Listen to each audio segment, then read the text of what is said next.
परम सत्कार योग गुरु प्यारी साथ संगत जी राधा स्वामी जी। संगत जी, कल बाबा जी ने इतने नाराज़ होकर गए कि मैं आपको कैसे बताऊं। संगत जी, आप सबको तो मालूम ही है कि रविवार 21 सितंबर को सत्संग में बाबा जी मौजूद नहीं थे। सत्संग की सेवा हजूर जी ने निभाई थी। कई लोग चिंतित होकर पूछ रहे थे कि कहीं बाबा जी की तबीयत तो खराब नहीं। तो आपको आश्वस्त कर दूंगा कि बाबा जी बिल्कुल स्वस्थ हैं। दरअसल कल सत्संग के समय बाबा जी डेरे से बाहर गए थे और जलंधर पहुंचे थे। लेकिन अफसोस की बात यह है कि जलंधर में हमने जो व्यवहार किया वह मर्यादा से बाहर था। इसे यूँ कहें कि हमने हद पार कर दी तो गलत नहीं होगा। याद कीजिए, कुछ दिन पहले सवाल जवाब में बाबा जी ने हंसते हुए कहा भी था, बाबा को ज़्यादा एक्साइट मत करो वरना तबाही आ जाएगी। और सच में वही घटित हो गया। तभी तो बाबा जी बार बार हमें समझाते हैं कि उन्हें शांत माहौल में रहने दो। उनकी बातें यूं ही नहीं होती, इसके पीछे गहरा संदेश छिपा होता है। लेकिन हम वही गलतियां बार बार दोहराते जा रहे हैं जिनसे हमें बचना चाहिए। कल जब बाबा जी जलंधर आए तो हालत इस कदर बिगड़ गए कि उन्हें कार में बैठना तक मुश्किल हो गया। स्थिति यहाँ तक पहुँच गई, करीब 2 मिनट तक बाबा जी की कार का दरवाज़ा ठीक से बंद नहीं हो पा रहा था। ज़रा सोचिए उस क्षण बाबा जी को कितनी परेशानी हुई होगी। यह दृश्य देखकर दिल सचमुच भारी हो गया। जलंधर की संगत ने कल ऐसा उदाहरण पेश किया कि अब लगता है बाबा जी शायद ही आगे कभी जलंधर आने की इच्छा करें। कल जो कुछ हुआ वह जब कल हुआ तो उस समय जब ये चीज़ हुई तो वहाँ पर जब ये चीज़ जो बात है सुनने में आ रही थी कि जब बाबा जी की कार का जो है दरवाज़ा जो था बंद नहीं हो रहा था, तब बाबा जी को कितनी परेशानी हुई थी। जब यह बात सुनने में आई तो बाबा जी शायद ही आगे कभी जलंधर आने की इच्छा करें। कल जो कुछ हुआ और जिस तरह से बाबा जी नाराज़ होकर वहाँ से रवाना हुए, वही सारी सच्चाई आज मैं आपके साथ इस वीडियो में शेयर करने जा रहा हूँ। जैसा कि आप सबको पहले बताया गया था, कल बाबा जी जलंधर पधारे थे। दरअसल जलंधर के महेंद्र सिंह कैपी जी, जो कि बाबा जी के करीबी भी हैं और राजनीति से जुड़े हुए हैं, उनके बेटे का कुछ दिन पहले देहांत हो गया था। इस दुखद अवसर पर होने वाले अंतिम संस्कार के भोग में शामिल होने के लिए बाबा जी वहाँ गए थे। 4 से 5 दिन पहले भी बाबा जी इसी सिलसिले में जलंधर आए थे और कल क्योंकि बाबा जी सत्संग के टाइम पर जलंधर में थे तो इसलिए बाबा जी ने सत्संग में शिरकत नहीं की और यही कारण रहा कि बयास पूछी संगत में बेचैनी और चिंता फैल गई। सबके मन में सवाल उठ रहा था कि आखिर क्या हुआ, बाबा जी सत्संग में क्यों नहीं आए। लेकिन असलियत यह थी कि बाबा जी पूर्णतः स्वस्थ हैं और बाबा जी को किसी तरह की कोई तकलीफ नहीं है। दोपहर के समय बाबा जी डेरा से हेलीकॉप्टर के जरिए जलंधर पहुँचे। हेलीकॉप्टर 5 नंबर सेंटर पर उतरा और वहाँ बाबा जी ने पैदल चलते हुए संगत को दर्शन दिए। उस समय बहुत से ऐसे लोग भी उपस्थित थे जो ब्यास तक नहीं पहुँच पाए थे, लेकिन बाबा जी की कृपा से उन्हें वही जलंधर में दर्शन का सौभाग्य मिला गया। इसके बाद बाबा जी गाड़ियों के काफिले के साथ जलंधर के मॉडल टाउन स्थित उस गुरुद्वारे की ओर रवाना हुए जहाँ भोग का कार्यक्रम आयोजित था। यहाँ यह याद रखना बेहद ज़रूरी है कि 2 साल पहले भी जब बाबा जी इसी जगह आए थे तब भी कई सत्संगी बिना सिर ढके गुरुद्वारे में बैठे गए थे और गुरुद्वारे में कभी भी सिर को ढके बिना नहीं जाते। लेकिन बाबा जी के दर्शन के चलते संगत गुरुद्वारे में बिना सिर ढके ही पहुंच गई थी। उस समय गुरुद्वारे के प्रबंधकों ने नाराज़गी जताई और बाबा जी को तब भी वहाँ से संगत से नाराज़ होकर लौटना पड़ा था। संगत जी, आप ज़रा सोच कर देखो, जब हम ऐसे काम करते हैं तो हमें कोई कुछ नहीं कहेगा बल्कि उंगली हमारे गुरु पर ही उठेगी। पिछले साल जून में भी बाबा जी ने एक सत्संग के दौरान इस विषय पर खुलकर बात रखी थी। बाबा जी ने स्पष्ट कहा था कि जब मैं किसी पाठ या भोग में जाता हूँ तो वहाँ आमतौर पर परिवारजन कम और सत्संगी अधिक पहुँच जाते हैं। बाबा जी ने कहा था जब कोई देना ही नहीं चाहता तो क्या हम उसके पीछे दौड़कर उससे छीन लेंगे। यह बात बाबा जी ने बड़ी सहजता स्पष्टता से समझाई थी। शायद आप सबने इसे सवाल जवाब के कार्यक्रम में भी सुना होगा, लेकिन लगता है कि आप उस शिक्षा को अभी तक पूरी तरह अपने हृदय में उतार नहीं पाए हैं। कल जब बाबा जी गुरुद्वारे पहुँचे तो शुरुआत में प्रवेश आसान था क्योंकि तब तक संगत को नहीं पता था कि बाबा जी कौन से गुरुद्वारे में आए हैं। लेकिन जैसे ही लोगों को खबर लगी कि बाबा जी जलंधर पहुँच चुके हैं और इस गुरुद्वारे में हैं तो सबने एक दूसरे को फ़ोन करना शुरू कर दिया। सोशल मीडिया के इस ज़माने में यह खबर आग की तरह पूरे जलंधर में फैल गई और देखते ही देखते वहाँ इतनी बड़ी संख्या में संगत इकट्ठा हो गई कि हालात काबू से बाहर हो गए। भीड़ इतनी अधिक हो गई कि माहौल को संभालना मुश्किल हो गया।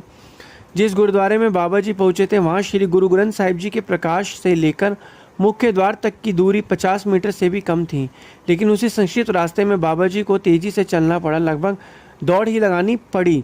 कारण यह था कि कुछ लोग उनके कुर्ता पकड़ने की कोशिश कर रहे थे तो कुछ उनके चरण स्पर्श करने के लिए आगे बढ़ रहे थे। ज़रा सोचिए, अगर बाबा जी एक क्षण के लिए भी रुक जाते तो हालत कितने कठिन हो सकते थे। चारों तरफ सुरक्षा कर्मियों और सेवकों ने घेरा बनाना पड़ा और बाबा जी को जल्दी जल्दी कार की ओर जाना पड़ा। कार तक पहुंचने के बाद भी संगत इतनी ज़्यादा थी कि बाबा जी की कार का दरवाज़ा बंद करना मुश्किल हो रहा था। संगत जी, अब सवाल यह उठता है कि क्या यही वह उदाहरण है जिसे हम अपनी भक्ति और आदर के रूप में पेश कर रहे हैं? क्या इस तरह हम बाबा जी की खुशी और कृपा प्राप्त कर पाएंगे? मान लीजिए उन्होंने हमें कोई आध्यात्मिक खजाना भी दिया है, तो क्या इस प्रकाश का व्यवहार उसके योग्य है? और यदि वह नाराज़ होकर वह कृपा वापस ले ले तो सोचिए हमारे साथ क्या होगा। इतिहास और संतों के अनुभव हमें ये सिखाते हैं कि बुल्ले शाह जैसे महान संतों से ही देख लीजिए, जब शाह इनायत जी ने उनसे मुख मोड़ लिया तब बुल्ले शाह ने अपने गुरु को मानने के लिए क्या क्या प्रयास नहीं किए। यहाँ तक कि वह नाचने वाली के रूप में गुरु के सामने प्रस्तुत हुए थे। संगत जी, जिन्होंने सच्ची भक्ति का अनुभव किया है और गुरु की नाराज़गी भी झेली है, वह ही बता सकते हैं कि जब सदगुरु नाराज़ होते हैं तो जीवन किस हद तक उलट पुलट हो जाता है। बाबा जी ने पहले भी यही बात स्पष्ट रूप से कही थी कि जब मालिक नाराज़ होते हैं तो साधारणतः सी चीज़ें भी स्वादहीन और असंतोषजनक लगने लगती हैं। घर में सब कुछ मौजूद होने के बावजूद रोटी भी गले से नहीं उतरती और जीवन में तृप्ति नदारद हो जाती है। कल भी ये दृश्य सामने आया और हमने बाबा जी को कार तक पहुंचने में इतना असहज कर दिया कि उनका सहज मार्ग कठिन हो गया। हमारे एक परिचित ने बताया कि उन्हें बहुत समय बाद बाबा जी के दर्शन का अवसर मिला था, लेकिन पहली बार उन्होंने देखा कि संगत ने बाबा जी को इस कदर परेशान कर दिया। यदि आप कल जालंधर में उपस्थित किसी जोनल सेक्रेटरी साहिब या बाबा जी के निकट किसी व्यक्ति से पूछेंगे तो वह साफ साफ बताएंगे कि बाबा जी नाराज़ होकर वहाँ से लौटे, और वह भी हमारी वजह से। अब सोचिए, क्या इस तरह हम उनसे आध्यात्मिक अनुभूति और ज्ञान प्राप्त कर पाएंगे? यही कारण है कि बाबा जी हमेशा कहते हैं, और कल हजूर ने भी सत्संग में दोहराया कि वह पिछले 35 सालों से यही समझा रहे हैं कि जिसे देना है वह चाहे 7 समुंदर पार बैठे हैं उसे मिल जाएगा, और जिसे देना नहीं वह सामने बैठे को भी नहीं मिलेगा।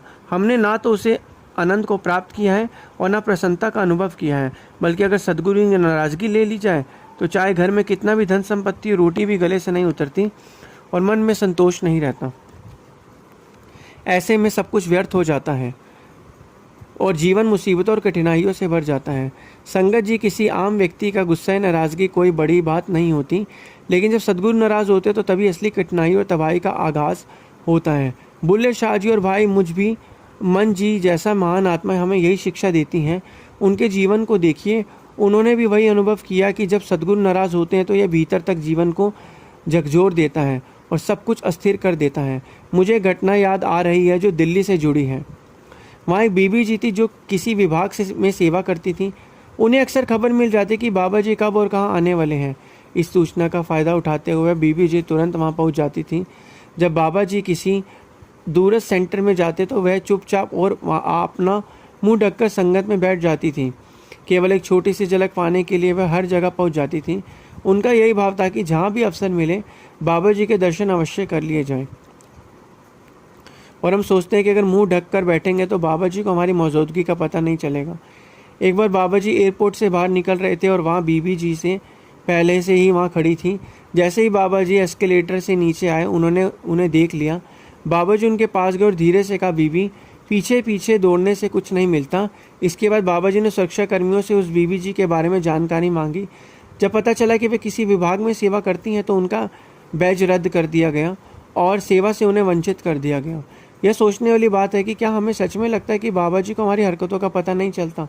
क्या पीछे दौड़कर उनके कपड़े पकड़कर हम उनकी कृपा पा सकते हैं? बिल्कुल भी नहीं।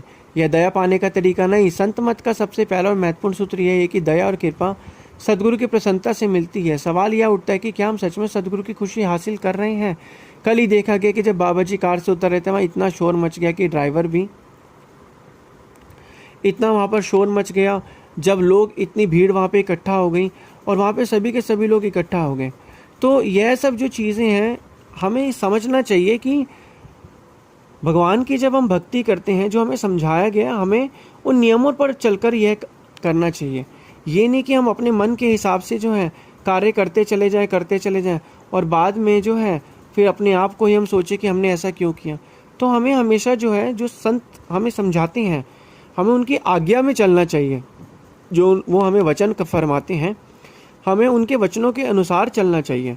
तो यही जो चीज़ जो हम अभी बात ही बता रहे थे कि ड्राइवर साहब को भी पता नहीं चला कि बाबा जी पीछे आ चुके हैं। आखिरकार बाबा जी खुद हल्के से कार का दरवाज़ा खटखटाना पड़ा, तभी दरवाज़ा खुला। अब सोचिए, हम बाबा जी के हुक्म को मानने की बजाय उल्टा अनुशासन तोड़ने में लगे हुए हैं।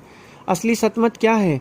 यह सिर्फ भक्ति का मार्ग नहीं, भक्ति दो बाद में आती है। हजूर जी और बाबा जी दोनों बार बार समझा चुके हैं और ग्रंथों में भी लिखा है, जो तिसु भावे नानका सोई गल चंगी, यानी मालिक को वही पसंद आता है जो उसे भाता है।